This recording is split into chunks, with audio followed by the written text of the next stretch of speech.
¿Qué es fe? Y nos vamos a lo básico que nos dice la Escritura en Hebreos capítulo 11, verso 1. Y usted encuentra en su Biblia, y lo ha leído no sé cuántas miles de veces, que le dice que fe es, pues, la fe, la certeza de lo que se espera. Es, pues, la fe, la certeza de lo que se espera.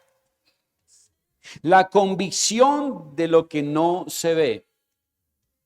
Usted podría resumir ya la fe ahí, ¿cierto? Entonces ya terminamos la prédica. Pero qué hermoso es la capacidad que nos da el Señor, ¿cierto? De escudriñar. Y desde su perspectiva, no la nuestra, desde esa dimensión celestial, ver más profundo, ver un poco más allá de qué es fe. Acá digamos, lo resume, ¿cierto? Este varón en el libro de Hebreos, diciendo que es pues la fe, la certeza de lo que se espera. ¿Qué es certeza? ¿Qué significa certeza? ¿Ah? Certeza viene de cierto, es cierto, verdad. ¿Listo? Certeza. Viene de la palabra cierto, de que es algo veraz, verdadero. Es pues la fe, ¿sí? Que lo que el Señor nos ha dicho es verdad, ¿cierto? Lo que estamos esperando, que nos ha dicho que va a suceder, es verdad. Tiene certeza, es certero, porque Él no es hijo de hombre para mentir, ¿cierto? Que así dice la Escritura.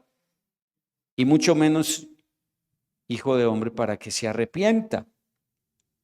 Ahora, eso hasta ahí vamos, ¿cierto? Entendiendo que es fe. Es pues la fe, la certeza de lo que se espera. Y todos estamos esperando algo en común, y es que si estamos dentro del alineamiento que se requiere para ello, ser llevados con Él, ¿cierto? A una vida eterna con Él. Y no para ahí. También dice que es pues la fe, la certeza de lo que se espera, la convicción de lo que no se ve. ¿Qué es convicción? Es convencimiento, convencidos, que estamos convencidos que aunque no estamos viendo lo prometido, ya creemos, tenemos la convicción, estamos convencidos de que así es. ¿Cierto? Según lo que nos dice Hebreos 11:1. Pero ¿qué tal si volvemos a dar un repaso a lo que realmente nos habla la Escritura de la fe? ¿Por qué? Porque, escúcheme, Hebreos capítulo 11, verso 1, lo que estamos diciendo es, pues, la fe, la certeza de lo que se espera, la convicción de lo que no se ve. Yo les digo, pero realmente esto no funciona así simplemente. ¿O usted dice que sí? ¿Para usted esto funciona así ya? Realmente esto no funciona así, simplemente, ¿ya? Entonces, tendríamos que mirar cómo está conformada nuestra fe. O más bien, cómo debería estar conformada nuestra fe. Para que entonces venga y ahí sí apliquemos Hebreos 11:1. Porque si usted me va a decir que eso es su fe, Hebreos 11:1, entonces yo empezaría a decirle una cantidad de cosas que tengo acá y yo le comprobaría que su fe no es fe. ¿Cierto? Entonces es muy fácil para muchos hablar tan rápidamente. Sí, yo tengo fe. ¿Por qué? porque tengo la certeza de lo que espero y la convicción de lo que no veo y hablar así rápidamente. Pero venga, un momento. Eso está escrito ahí y define la fe en esta forma, sí, pero para llegar a eso tenemos que tener, escúcheme, nuestra fe debe estar conformada por una cantidad de cosas. ¿Listo? Eso no es así que no, que yo creo y ya. Ahora, vuelvo a repetirles lo que en muchas ocasiones he hablado cuando hablo de fe, la definición de lo que es la palabra fe, ¿cierto? En hebreo, emuná, y en arameo, haimanuta. ¿Ya? Yo creo que usted recuerda esa palabra desde el arameo. Y la definición de fe, ¿cierto? Desde la palabra aramea haimanuta, desde la visión antiguo pacto, antiguo testamento, se refiere a, escúchelo de nuevo, firmeza, verdad, fidelidad. Y en el nuevo pacto que llaman en el Nuevo Testamento, en el cumplimiento del testamento anterior, la fe, ¿cierto?, del seguidor. Se refiere esta palabra fe, ¿cierto?, haimanuta, a la fe del seguidor, doctrina, credo, confianza, afirmar, hacer firme. Entonces, cuando usted solamente me resume fe en algo, yo tengo que decirle que mire todas las palabras que estamos viendo que conforman realmente una fe. ¿Cierto? Firmeza, verdad, fidelidad, la fe del seguidor, del que creyente, del que llaman cristiano, ¿cierto? La doctrina que profeso, credo, confianza, afirmar, hacer firme. Pero gloria al Eterno que en estos idiomas, arameo y hebreo, una palabra no se ahoga, ¿cierto? No tiene una sola palabra para definir tantas cosas.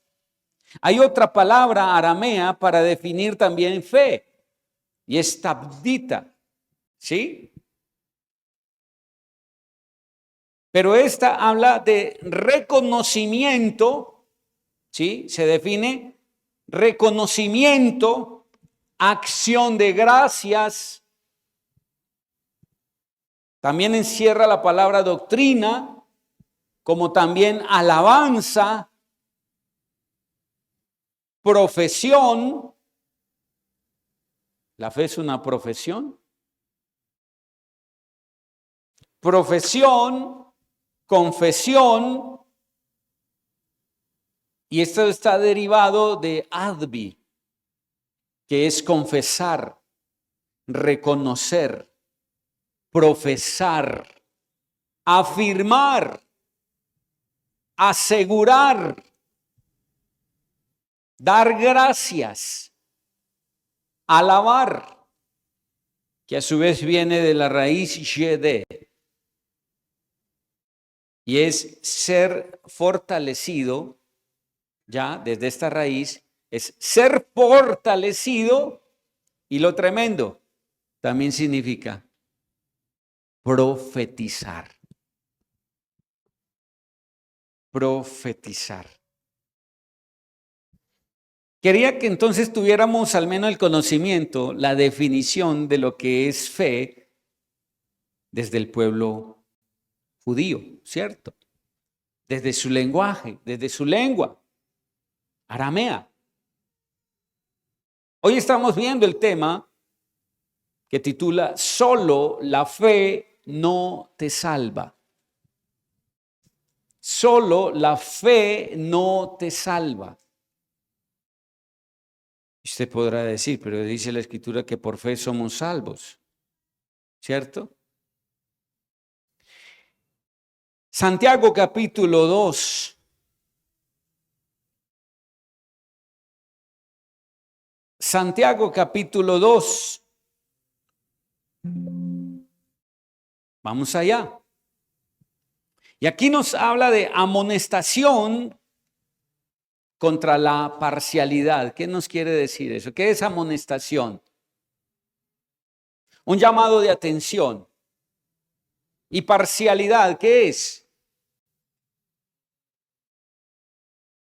Que unos sí, otros no, y ¿cierto? No hay algo con equilibrio, sino algo que está sobrecargado más para un lado que para el otro. Y entonces nos dice aquí en la carta de Jacob, capítulo 2, Santiago. ¿Usted sabe por qué se dice Santiago? Porque es la abreviatura de santo y Jacob. ¿Sí? Tiago. Iago. Entonces se le decía Santo Jacobo, y en español lo resumen como Santiago, pero realmente la epístola de Jacobo. Y dice en el capítulo 2, verso 1, mis hermanos, practiquen la fe de nuestro Adón, de nuestro Señor Yeshua, el glorioso Mashiach enviado, sin mostrar favoritismo. ¿Practiquen qué? La fe de nuestro Señor Yeshua. Practiquen la emuná, la fe de nuestro Señor Yeshua. Y dice, sin mostrar favoritismo. Wow. ¿Qué será favoritismo?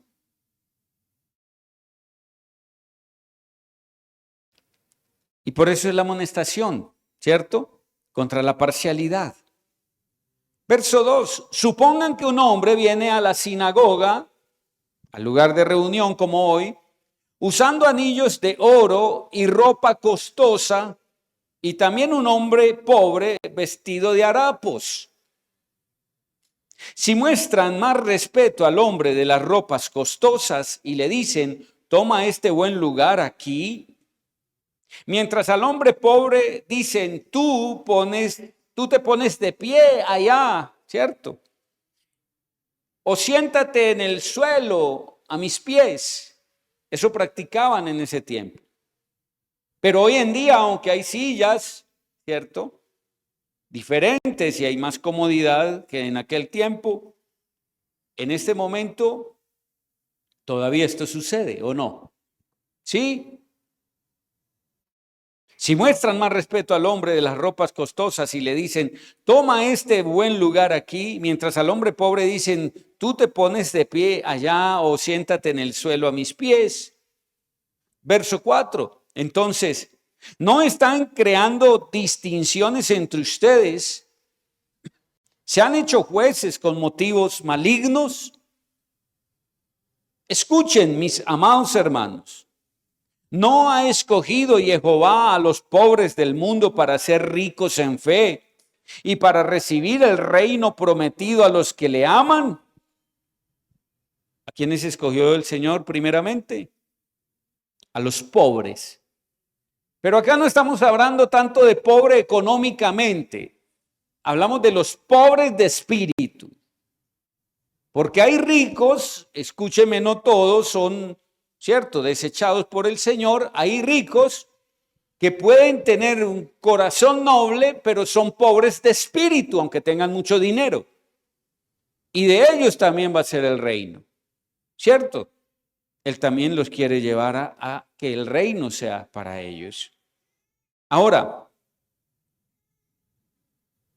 dice bien el Señor, que escogió a los pobres del mundo para ser ricos en fe, primeramente, no en otra cosa. ¿En qué? En fe. ¿Ya? Y entonces, cuando esto suceda, para que reciban el reino prometido a los que le aman. ¿A los que le qué? Le aman. Entonces aquí se está complicando la cosa. Porque entonces estamos viendo que la fe sola no funciona, ¿cierto? Y estamos viendo que el Señor añade más cosas a la fe. ¿Estamos de acuerdo? Verso 6, pero ustedes desprecian a los pobres. No son los ricos quienes los oprimen y los arrastran hacia los tribunales. ¿No será así? ¿A cuántos porque se le debe no los llevan a tribunales? ¿Cierto? ¿Aló? ¿Cuántos ricos usted ve cumpliendo con lo que dice la Escritura de perdonar la deuda a los 7 años o haciendo un jubileo con los pobres? ¿Cierto que no? Ahora, pero ustedes desprecian a los pobres. Cuando dice el Señor, son los ricos quienes los oprimen y los arrastran hacia los tribunales. Y vaya, el Señor quiere que esto no lo escuche nuestro gobernante, ¿cierto? Porque ahí sí lo usaría mal. Hablando en contra de los que, ¿cierto?, tienen el poder adquisitivo. Verso 7, no son ellos los que insultan el buen nombre de Él, o sea, hablando de los ricos, a quienes ustedes pertenecen. O sea, insultan al quien ustedes pertenecen. No son ellos los que insultan el buen nombre de Él, a quien ustedes pertenecen. Santo. Escuche. En la iglesia, cuando yo regresé de lejos y empecé a congregarme acá,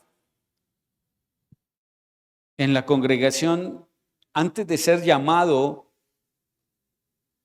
a ministrar, ¿cierto? Y a formar, digámoslo, a crear esta misión, el arca. En ese lugar que me congregaba, yo me acuerdo que estábamos en pleno centro de Medellín, calle Perú, donde es un sitio demasiado, escúcheme, atestado de prostitución, ¿sí?, de homosexualismo, de drogadicción, de todo lo más feo que usted pueda pensar. Y esa calle estaba, o sea, estábamos ahí en un lugar. Este siervo había decidido llevar la congregación del lugar donde iniciamos hacia ese lugar en el centro. Y empezamos ahí, ¿cierto? Y me acuerdo un día que estando allá en plena adoración, alabanza, estábamos en alabanza, adoración, alabanza. Recuerdo que habían 2 personitas, una niña y un homosexual, un travesti. Y estaban afuera en la puerta y querían entrar. Pero estaban en su lucha, porque créanme, ¿cuántos demonios no tienen estas personas? Su alma deseaba entrar, la lucha con los demonios que estaban ahí dentro de ellos no querían dejarlos entrar. Y fuera de eso también su estado, que al parecer tenían droga, ¿cierto? Un tanto de droga, Y yo, cuando llego atrás, yo voy hacia la puerta, porque créanme, me ha gustado mucho el evangelismo, ¿sí? El ganar las almas. Y cuando yo me dirijo hacia atrás, y entonces empiezo a hablar con este travesti, esta persona, y yo le decía que si quería entrar, y decía que sí, pero cuando yo le invitaba a entrar, decía que no, y estaba en la lucha. Y estaba con una niña. Esa niña en ese tiempo tenía más o menos, le pongo yo unos 8 o 9 años, más o menos. Y en esa lucha, hasta que logré, ¿sí?, convencerle el Señor, y me ayudó, y empecé con ellos y entré con él y con la niña, y los llevé hasta el altar. Cuando los llevo ahí casi hasta el altar, ahí en la primera banca, los iba a sentar ahí en la primera fila, VIP. Se me deja venir la sierva, la esposa del pastor, y se sentía incómoda. Yo pude ver cómo estaban incómodos los dos, el pastor y ella. Entonces ahí empecé a entender, ¿sí?, que muchas veces lo que se predica, muchos que predican, no es la realidad total, ¿sí? Y entonces en ese momento ellos estaban ahí. Y yo estaba contento porque los había podido ingresar y podía empezar ahí una liberación de ellos, porque el ministerio se movía en mucha liberación, ¿ya? El Señor nos usaba mucho en liberaciones. Y en ese momento el hombre sí, travesti, se para y quiere pasar al altar. ¿Y sabe qué quería hacer? Cuando yo le dije, ¿qué quieres? Me dijo, no, yo quiero contar. Escuchen, yo quiero contar mi vida. ¿Qué iba a hacer? Y confesarán que. Y la verdad yo lo vi de parte del Señor de esa forma. El Señor lo iba a hacer libre. Porque quería confesar, sí, su verdad. Escúcheme, qué gran testimonio hubiese sido el poder escuchar, sí, el poder que él en ese momento hubiera soltado su verdad y que todos hubiéramos entrado a ministrar esa liberación, ¿ya? Se hubiera ganado un evangelista más para el reino o un profeta más para el reino, qué sé yo. ¿O no es así? Pero ¿sabes? La pastora lo toma a la niña y dice, vengan para allí, vengan. Y se los lleva hacia atrás, hacia la puerta. Y yo voy con ellos de nuevo. Y si ustedes no pueden estar en esa situación acá, si desean, van, ¿sí?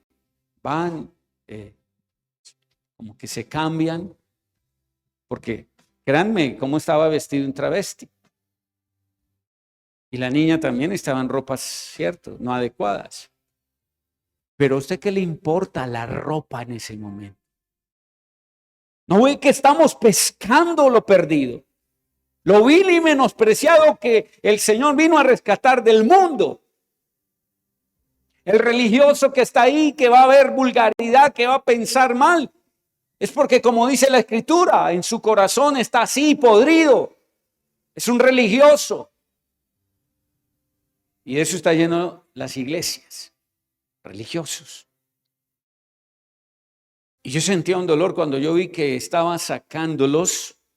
Yo le dije, venga, pastor, un momento.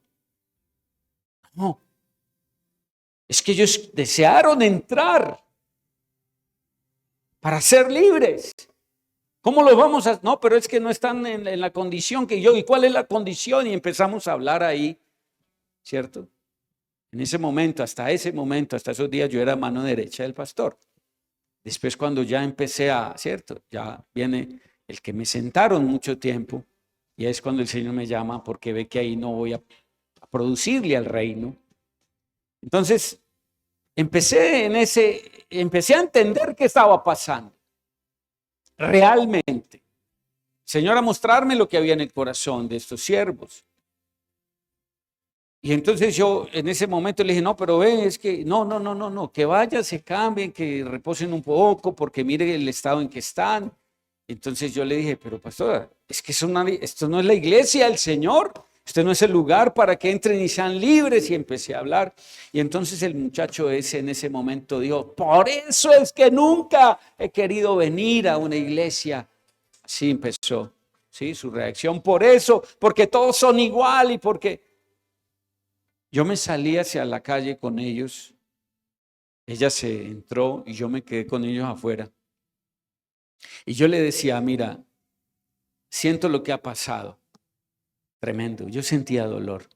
Siento lo que ha pasado, Lo siento, se me sale de las manos, pero sabes, no todas las iglesias son iguales, le decía yo. No todas las personas somos iguales. Hay unos que queremos realmente hacer algo por ustedes y el hombre sí, llorando, partió, se fue.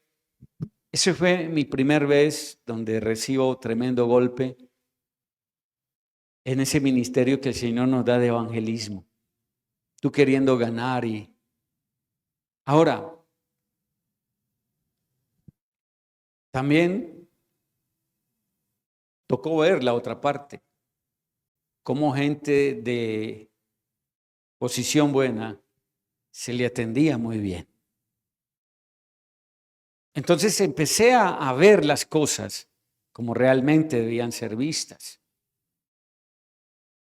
Y hoy el Señor quiere que usted y yo no tengamos parcialidad.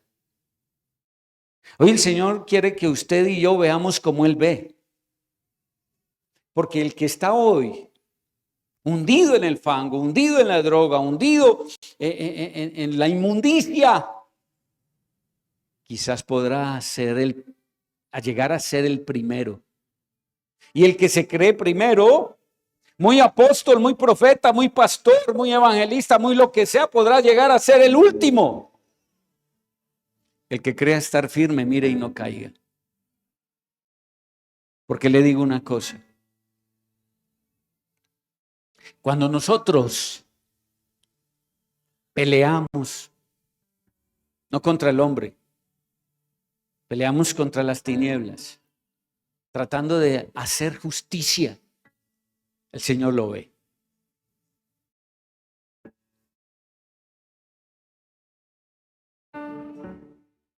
Y grandes galardones tendremos. Grandes. Ustedes han visto. Cuando estábamos arriba, en la casa, acá, cuando vienen personas, sin importar su condición, se les abraza. Se les ministra con amor. Se les ministra, se les ama. Aun con la intención que vengan. ¿Se acuerdan hace poco el joven que vino hasta acá? Sin importar la condición con que venía, yo veía un alma. Un alma. Porque han habido hombres de maldad, brujos, hechiceros, satánicos, guerrilleros, paramilitares, sicarios, militares y de todos los hombres perversos. Y de ellos el Señor ha rescatado a muchos. He conocido a pastores que fueron narcos. He conocido a pastores que fueron guerrilleros. He conocido pastores que fueron paramilitares. He conocido pastores que fueron homosexuales. He conocido pastores que fueron adúlteros, viciosos. Porque de lo vil y menospreciado el Señor sigue llamando. Él está llamando.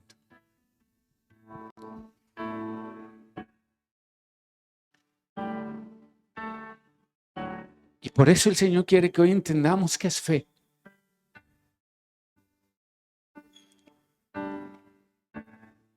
Hablamos muy lindo.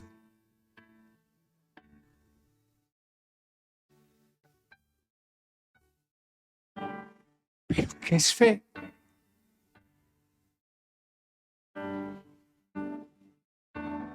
Yo le decía, Señor, ¿de qué hablo? Y cuando me da este tema, me dice, no siempre todo va a ser revelación de cosas profundas y grandes. Hay que recordar los cimientos. Hay que reforzar los fundamentos. Hay que volver al inicio.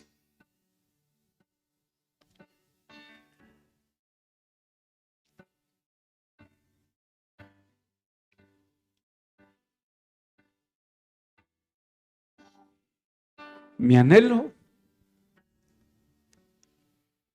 más grande es poder ver ese albergue.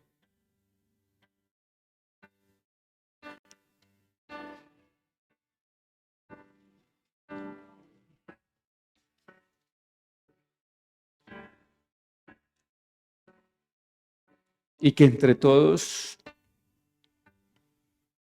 podamos hacer una obra tan grande y presentarle al Señor de los mejores profetas formados, los mejores evangelistas formados, y todo lo que Él quiera formar, contigo, conmigo, porque somos herramientas para eso. El Señor nos ha formado, nos ha dado forma. El Señor nos ha ido formando y no ha sido fácil. El Señor nos ha ido dando forma y nos ha dolido el proceso. Porque proceso que no duela, dudo de él. Pero proceso que te saque ampollas, espiritualmente hablando, confía en él. Hay miles de perdidos que están esperando una oportunidad, porque en su casa no la tuvieron, porque en la empresa donde estaban no la tuvieron, porque en la universidad o el colegio donde estuvieron no la tuvieron, o porque en una iglesia no la tuvieron.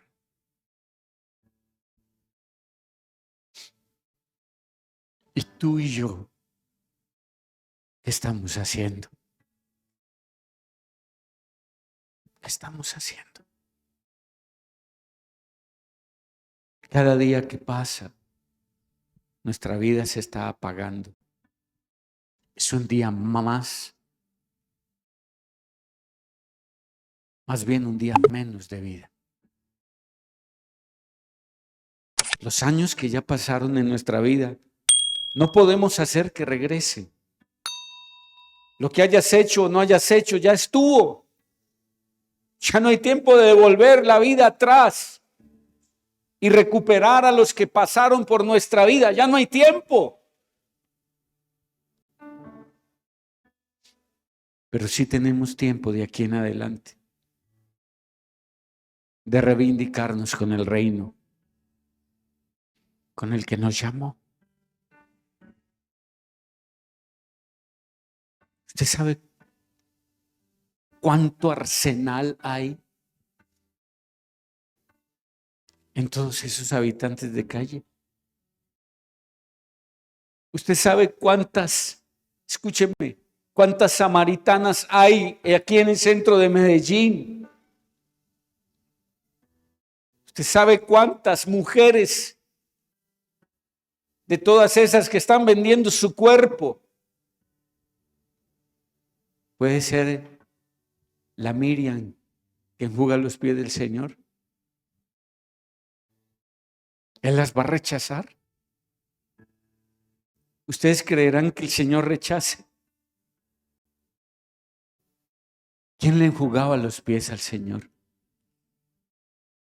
No paraba de besarle los pies. Y le decían, si él fuera profeta, si él realmente fuera el Mesías, sabría quién lo está tocando. Porque era pecadora. Era, porque hasta ese momento fue. Ese momento le cambió la vida. Así como tú y yo un día llegamos y decidimos besarle los pies, y ese día cambió nuestra vida. Un día llegamos arrastrados y nos querían apedrear, pero Él en su misericordia confrontó el pecado de quienes querían matarnos y dijo, levanta tu rostro y mira alrededor. ¿Cuántos te acusan, hijo? ¿Cuántos te acusan, hija? Y cuando vimos eso, y nos dice, ve y no peques más, decidimos hacerlo, enderezar nuestra vida. Ahora,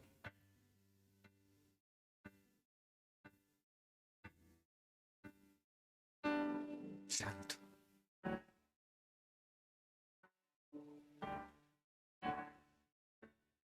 El verso 8 sigue diciendo, si en verdad ustedes logran la meta de la Torá, de la ley, del reino, de la palabra del reino, en conformidad con el pasaje que dice, ama a tu prójimo como a ti mismo, bien hacen. Si en verdad ustedes lo logran esa meta que está en la palabra del Señor. Ama a tu prójimo como a ti mismo, si lo hacemos. Bien hacemos, dice la Escritura. Verso 9, pero si muestran favoritismo, sus obras constituyen pecado, ya que son declarados culpables de transgresión bajo la ley. Si muestran favoritismo. Porque una persona que guarda toda la ley, toda la palabra del Señor, pero falla en un punto, es culpable de violarla toda. Todos sabemos que dice Éxodo 20 y los mandamientos que están ahí, ¿cierto?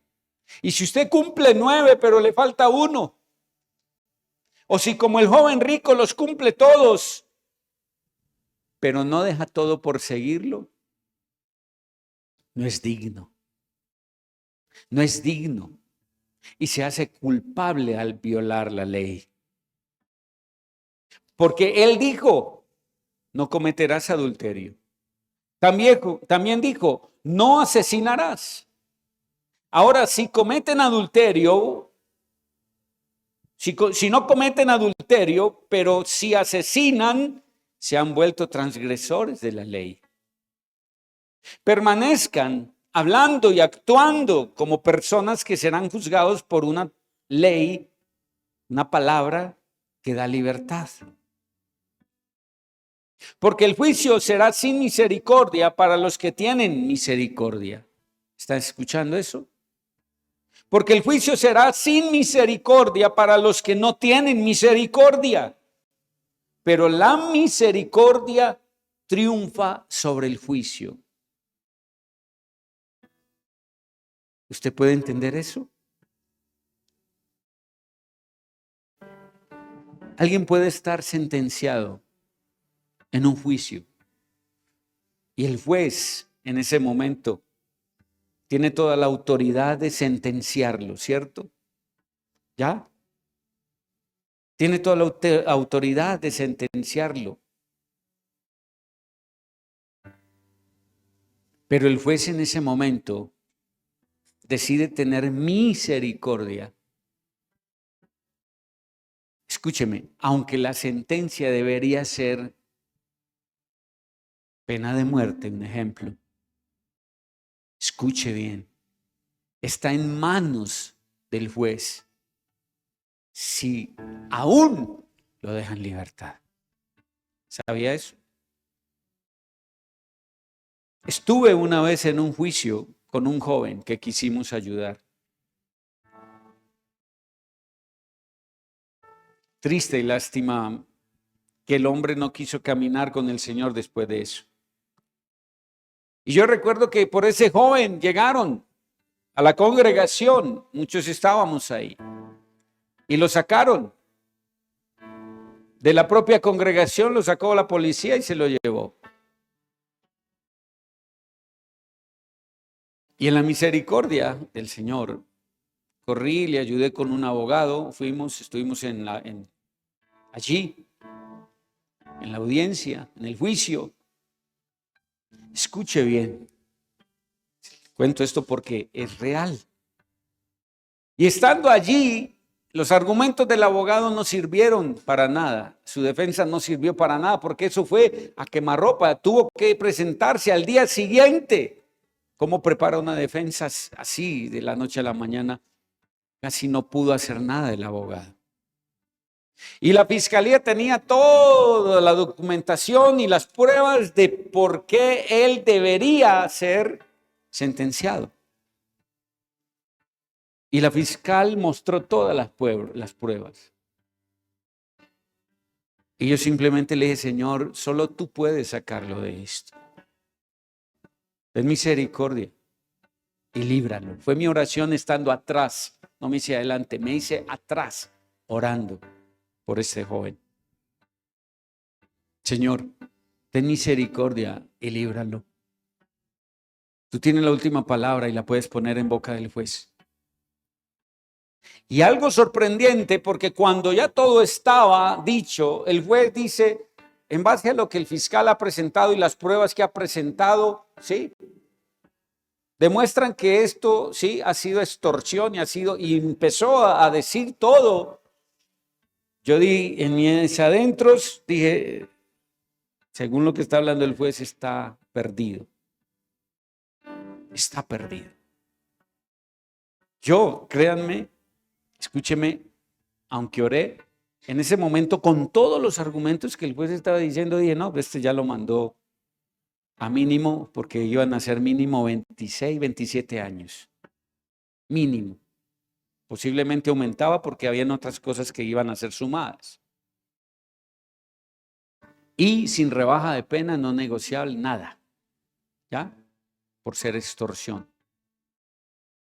Ahora, el juez llega en un momento y dice, después de que lee todo y dice realmente, o sea, usted sí es culpable, usted es todo esto, él llega y dice, pero, cuando él menciona la palabra pero, a mí se me abren los ojos, los oídos, y dice, pero, ¿sí? Y no sé qué cosas dijo legalmente, dijo unas cosas, y dijo, he decidido otorgarle libertad, ¿sí? Dice, libertad con condición de que se presenta regularmente esta forma, he decidido, ¡pum!, el martillazo. Ese hombre se puso a llorar. El abogado me miró, o sea, todos quedamos, ¡tup!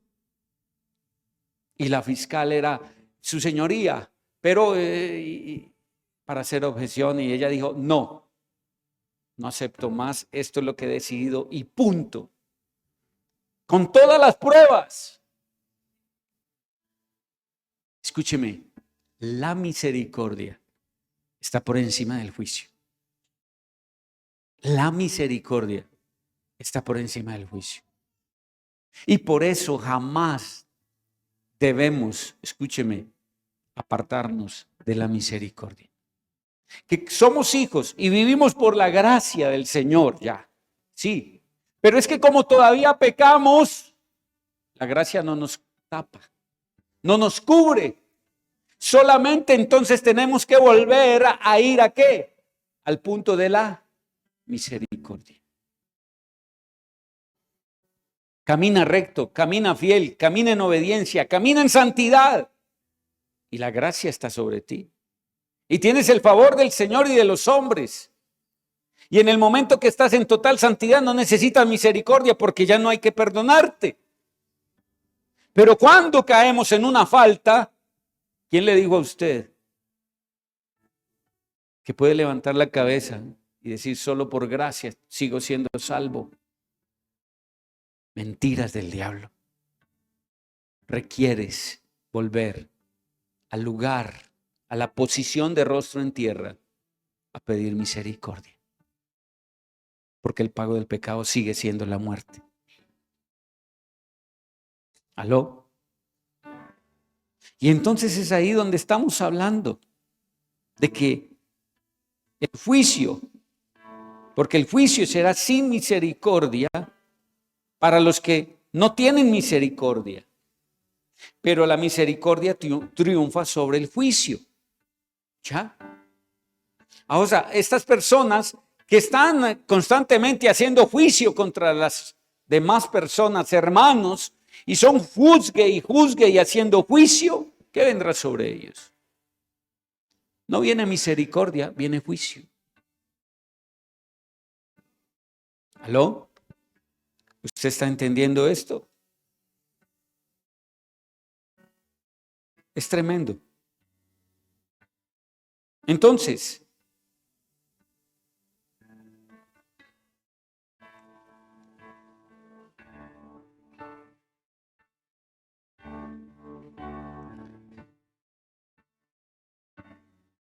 en esta otra parte que continuamos ahí, el verso 14 en adelante, nos habla de la fe sin obras.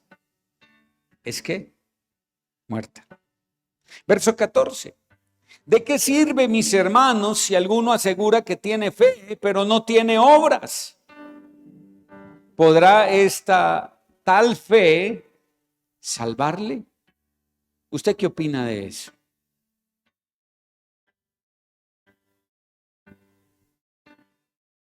¿De qué sirve? ¿De qué aprovecha la fe si no tiene obras? Pregunta, ¿la fe sola podrá salvar? ¿La fe sola podrá salvar? No. Supongan que un hermano o hermana está sin ropa y sin comida para el diario. Y si alguno le dice, shalom, hermana, shalom, hermano, y le dice, mantente abrigado y come hasta saciarte, sin darle lo que necesita, ¿de qué le sirve la fe?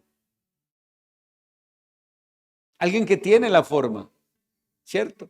Y ve a un hermano, una hermana aguantando el hambre y le dice, shalom, el Señor está contigo y te va a proveer y te saciará, te quitará el hambre. Nos vemos. ¿Eso qué es? Lo que está soltando por su boca, supuestamente esa persona, es que una palabra de fe, ¿cierto? Pero ¿eso podrá salvarle? ¿A esa persona le podrá salvar? Más fácil, si se muere de hambre el otro, porque ya se va a morir de hambre, lo salva el Señor más fácilmente. Y cuando llegue al reino de los cielos, el Señor le dirá, no hubo más que comer, te viniste conmigo.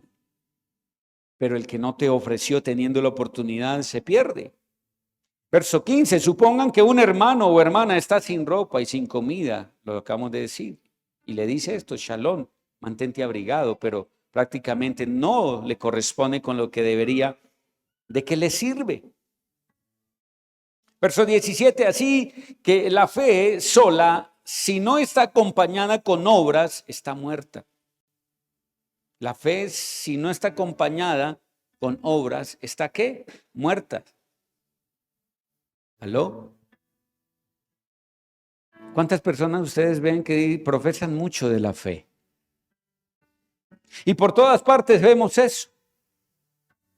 Vemos eso. Escúcheme, hay una cantidad de ministros, llámense pastores o como quieran, y eso es lo que yo le pedí al Señor, que si Él me iba a hacer uno de entre tantos, que me hiciera diferente, que me permitiera ser diferente. ¿Por qué? Por el mal testimonio de muchos. Y la mayoría de pastores, la mayoría de ministros, donde quiera que están, quieren ser invitados y no invitan a nadie. Quieren que todo se les dé y no comparten con nadie. Conozco ministros que todo es deme, deme, deme. ¿Serio? Todo es deme. Y eso es lo que le dije al Señor. Yo quiero cambiar esa imagen. Yo quiero cambiar esto, Señor. Y que la gente vea que también, ¿sí? Hay otros que son diferentes. y que realmente no todos son iguales. No todos son así jactanciosos. ¿Aló? Porque es mejor dar que recibir. Es mejor dar que recibir.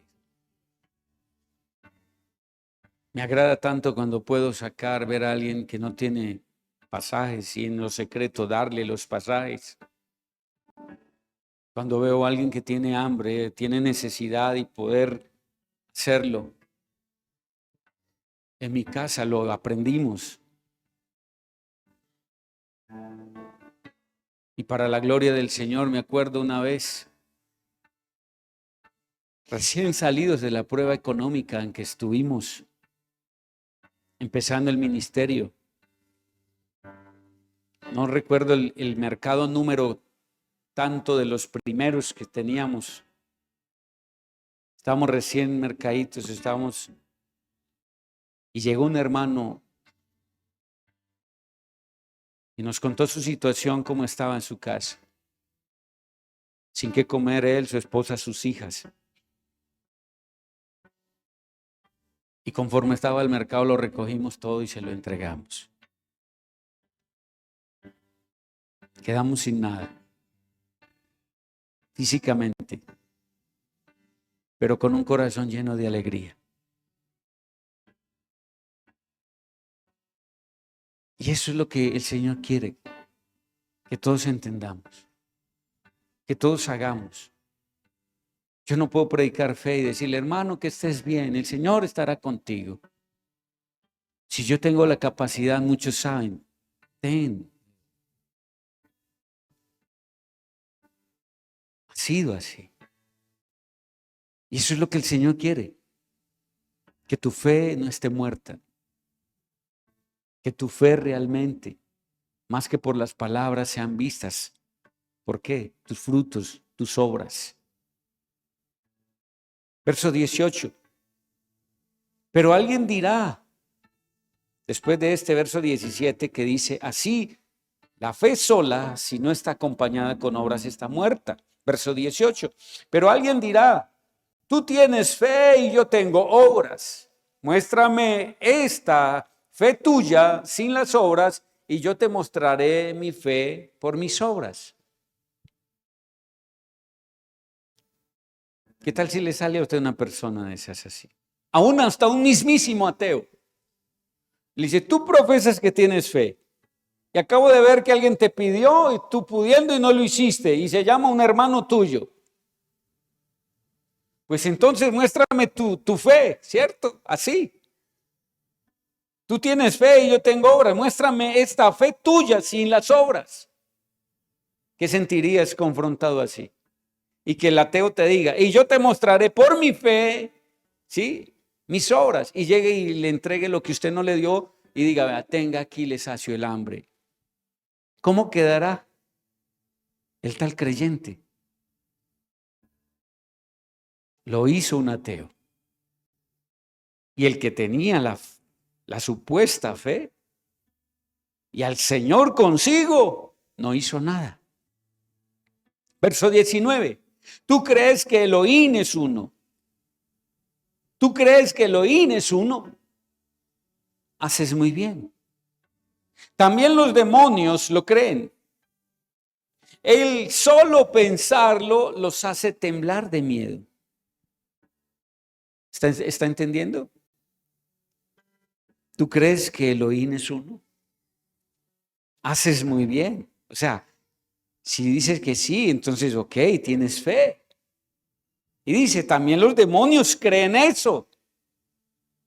Es el solo pensarlo, ellos los hace temblar de miedo. Porque ellos tiemblan. Y creen que el Señor es uno también. ¿Pero qué les falta? Obediencia. Porque no hacen la voluntad. No hicieron la voluntad del Eterno. ¿Cierto? Y al no hacer la voluntad, escúcheme, hacer. ¿Quién fue el que dijo ahora hechos? Que la fe lo relacionó con hechos. Bueno, La fe tiene que tener hechos y eso se llaman obras. Y los diablos no tienen hechos de justicia, hechos conforme a la voluntad del Eterno.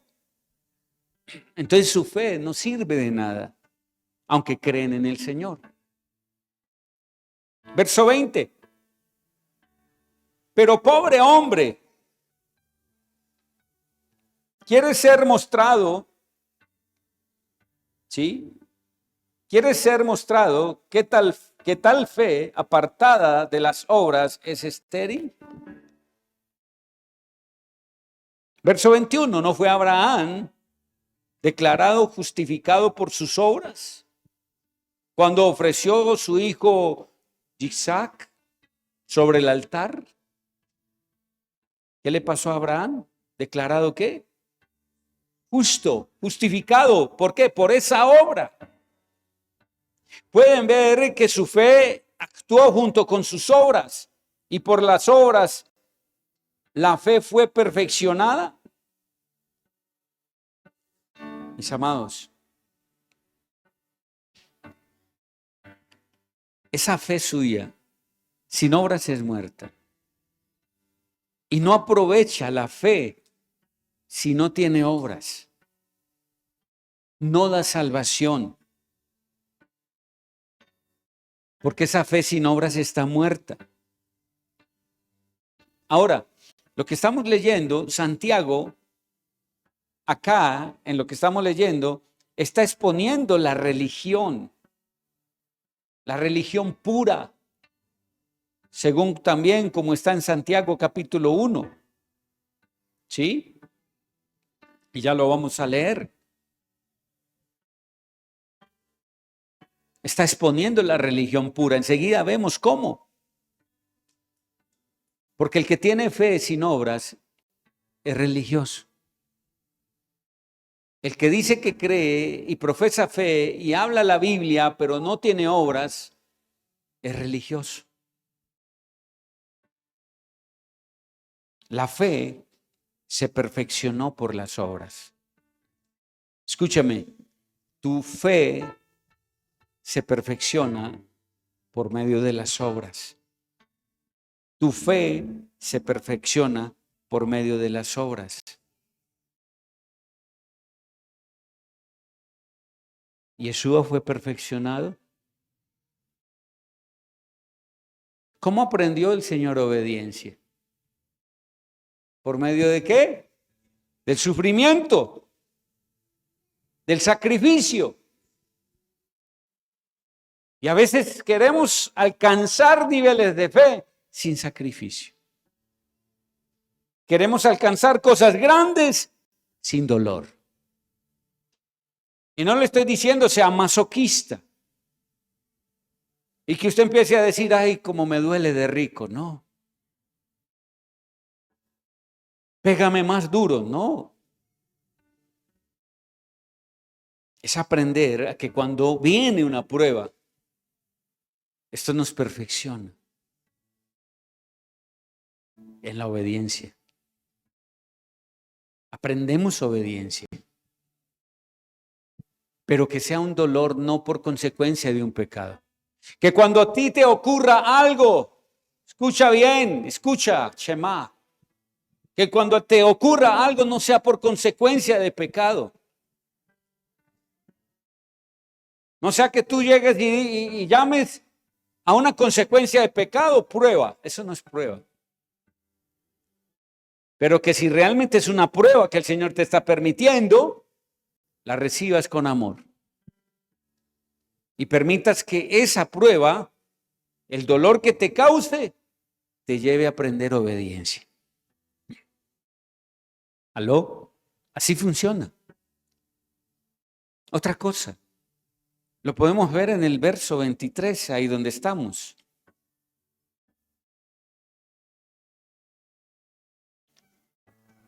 Y el pasaje dice, y el pasaje de esta palabra, de la palabra, se cumplió donde dice, Abraham tuvo fe en Jehová y le fue acreditado por justificación. Él, escúcheme bien, hasta fue llamado como amigo de Jehová. ¿Usted puede entender eso? Y si usted lo entiende, yo le pregunto, ¿usted quiere ser amigo de Jehová? No le estoy diciendo de Yeshua. Estoy hablando del Todopoderoso, de Jehová, del Altísimo Padre.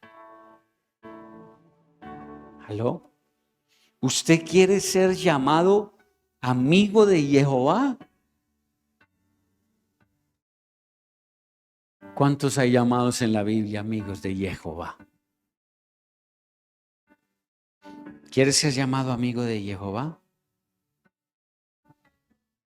En el verso 24 nos habla de la justificación.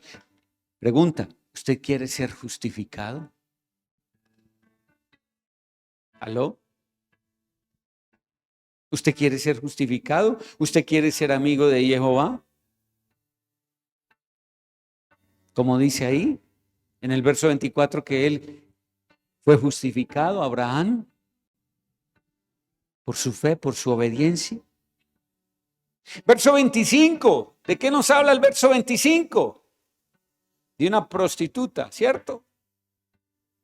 Asimismo, ¿no fue Rahab, la prostituta, también declarada justificada por sus obras?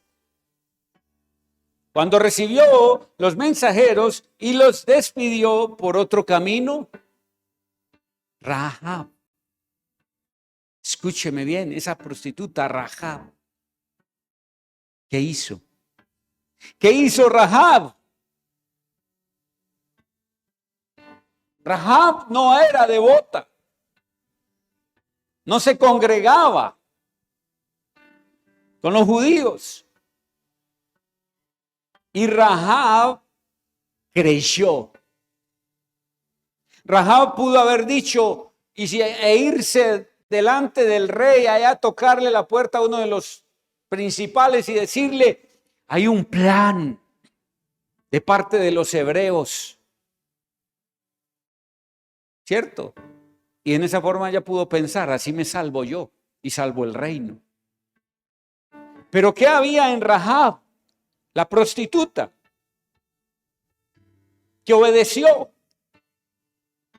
¿Alguien puede decirme que había en esa mujer que le obedeció a un par de hombres que ni los conocía y expuso su vida guardándolos y negocia su salvación,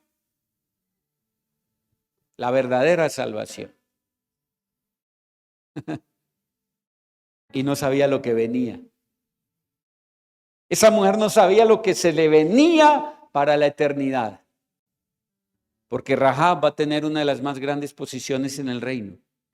De prostituta en la tierra, va a pasar a tremendas cosas.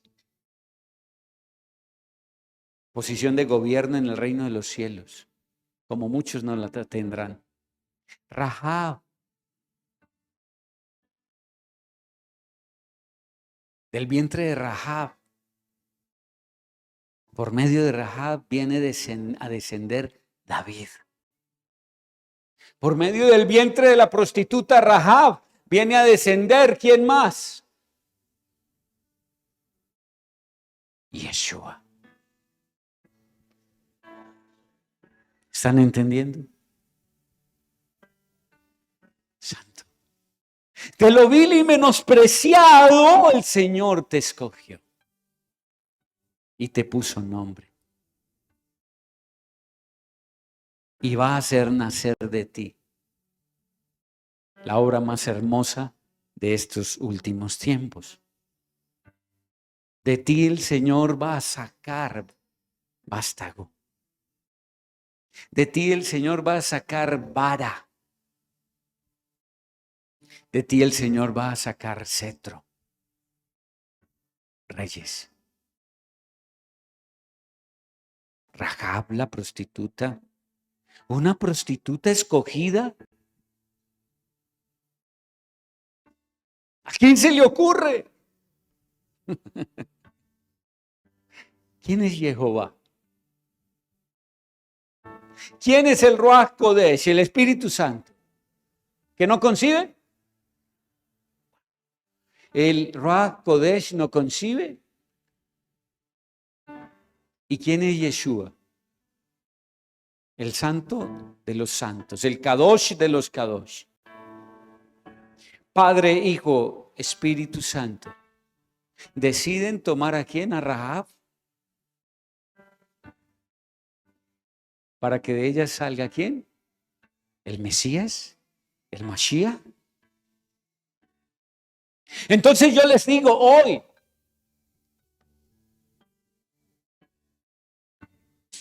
de esas prostitutas que nos están esperando para recibir nuestra palabra que viene del reino, ¿cuántos van a salir de esos vientres? Esas prostitutas, ¿cuántos van a parir, a dar a luz? ¿Cuántos evangelistas irán a salir de esas prostitutas? ¿Cuántos pastores irán a salir de esos vientres espirituales? ¿Está entendiendo? Por eso el diablo las tiene atadas. Como un día nos tuvo atados a ti y a mí también. ¿Sabes qué más? Lo que más me alegra, que hoy el Señor me permita multiplicarme, que el Señor permita ser su vientre, uno de tantos vientres que le procrean, que le generan vida a otros. Y tú tienes que ser un vientre. Tú eras Rahab. Tú eras Rahab. Tú eras Rahab. Éramos Rahab. Estábamos prostituidos. Y ahora Él está esperando que tu vientre se abra para dar a luz a muchos que van a ser reyes, sacerdotes. Santo es el Señor. Santo es el Señor. Y asimismo dice, como Abraham lo hizo, también dice, ¿no fue Rahab la prostituta también declarada justificada por sus obras? Cuando recibió los mensajeros y los despidió por otro camino, los guardó. Y contribuyó con el acabose de ese imperio, de ese reino que le hacía, ¿qué? Tropiezo a Israel. Y el verso 26. En verdad, igual que el cuerpo sin ruaj, sin espíritu está muerto, así también la fe sin obras está muerta. Y vuelve la pregunta, ¿quieres ser amigo de Jehová? ¿Quieres ser justificado? ¿Quieres ser la prostituta salvada, justificada por su fe con obras?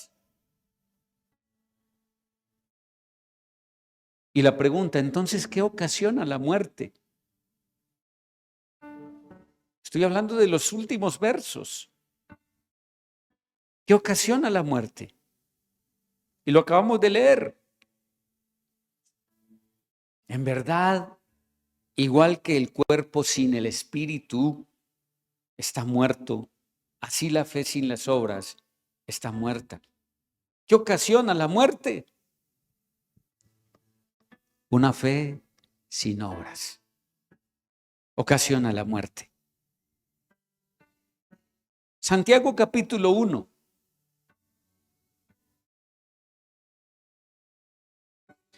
Escucha bien. Santiago capítulo 1. Hacedores de la palabra, verso 19. Por lo tanto, mis queridos hermanos, toda persona sea pronta a Shema, escuchar, pero tardo en hablar, tardo para irarse, porque la ira de una persona no logra la justificación de Jehová. O sea que si usted tiene rabia, usted está enojado, usted no va a lograr la justificación de Jehová. Verso 21, de modo que despójense de toda vulgaridad, maldad obvia, y reciban con mansedumbre la palabra implantada en ustedes para salvar sus vidas. No se engañen a ustedes mismos por solo oír lo que la palabra dice, sino háganlo. Porque muchos escuchan y escuchan palabra, pero no hacen la voluntad del Padre. Y al no hacerla, no hay hechos. Entonces su fe está ¿qué? Muerta. Reciban con mansedumbre la palabra implantada en ustedes para salvar sus vidas. ¿Reciban con qué? Mansedumbre. Mansedumbre. Mansedumbre. Verso 23. Porque el que oye la palabra, pero no hace lo que ella dice, es como alguien que mira su cara en el espejo. Se mira a sí mismo, se retira e inmediatamente se le olvida cómo luce.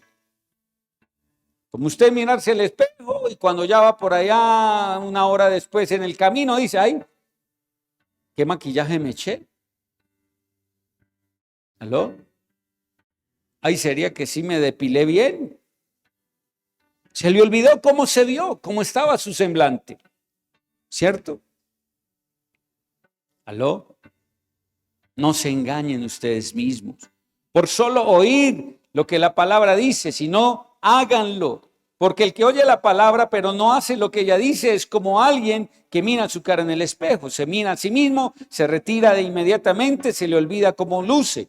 Pero la persona que mira atentamente la Torá, la ley perfecta, la que da libertad y continúa volviéndose, no en un oidor olvidadizo, sino en un hacedor de las obras requeridas por ella, entonces será bendito en lo que hace. Será bendito en lo que hace.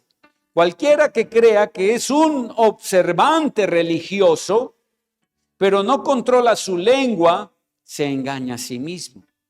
Y su observancia cuenta para nada. ¿Está entendiendo? Entonces el que se crea que está supervisando para que todo esté bien, ¿cierto? Un observante religioso, pero no frena su lengua con las cosas que salen por su boca, se engaña a sí mismo. Y su observancia cuenta para nada.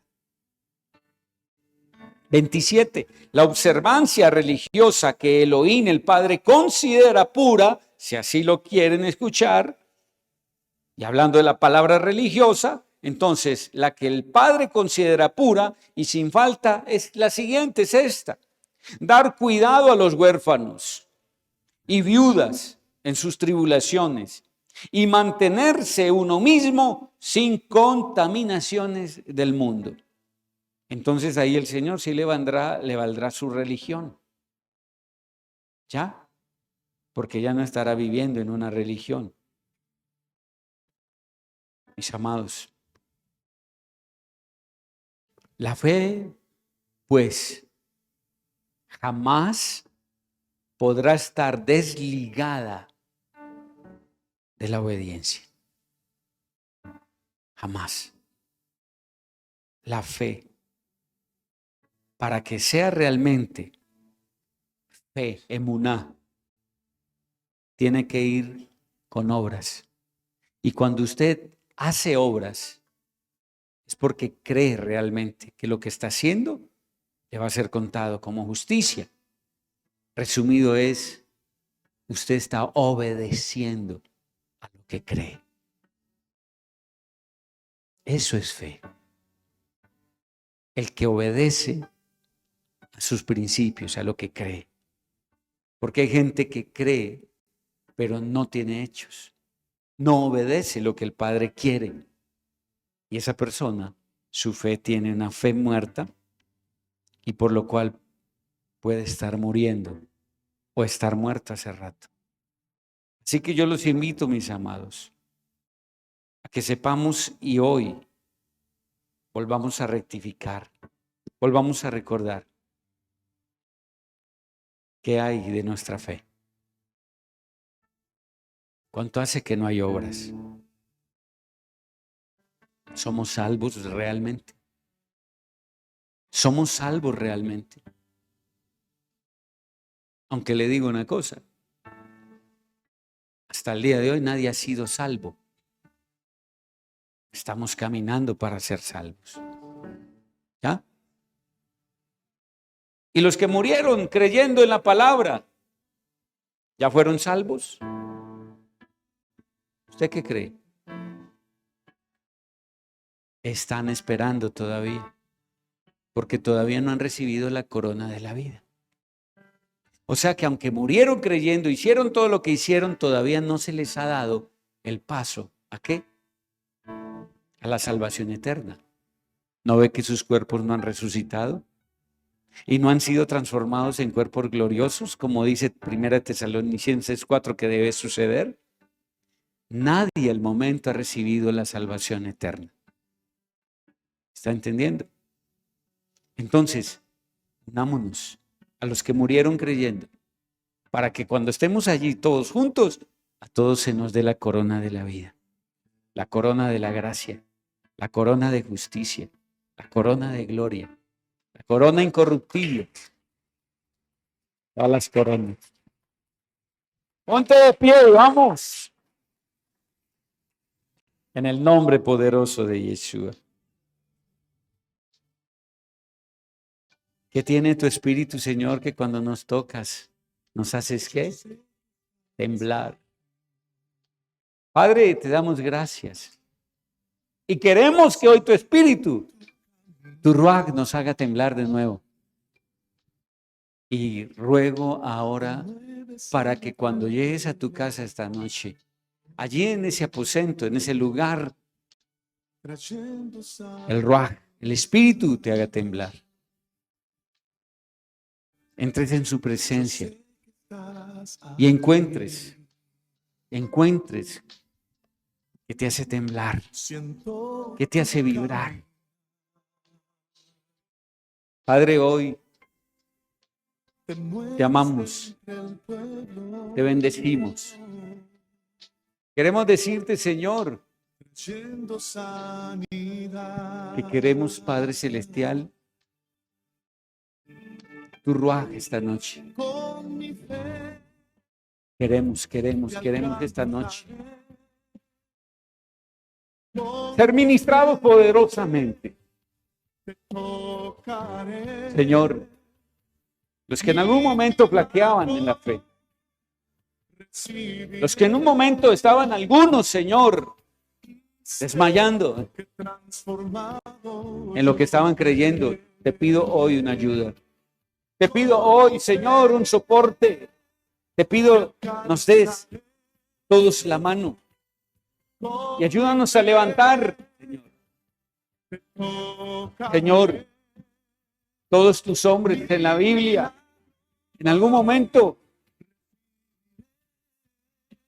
tuvieron alguna falla. Y te pedimos, Señor, que así como les ayudaste, nos ayudes. Permanecer creyendo firmes. Porque los tiempos, Señor, cada vez son más difíciles. Pero sabemos que de tu mano vamos a lograr todo. Y sabemos en el nombre de Yeshua que venga lo que venga en esta nación, en este tiempo de juicio que tú estás permitiendo, estamos de tu mano. Y nada nos va a dañar en el nombre de Yeshua. Que esa emuná, que esa fe de tu parte hacia el reino no disminuya, aumente. Y todo lo que venga de parte del Señor, recíbelo con brazos abiertos, con amor, con alegría, sea lo que sea. Sea lo que sea. Padre, que tu shalom nos lleve, esa paz, esa shalom tuya, con todo el bienestar que tú ofreces, Señor. Gracias por esa shalom que viene sobre nosotros. Gracias y que la paz del Señor con todos. Shalom. Adonai.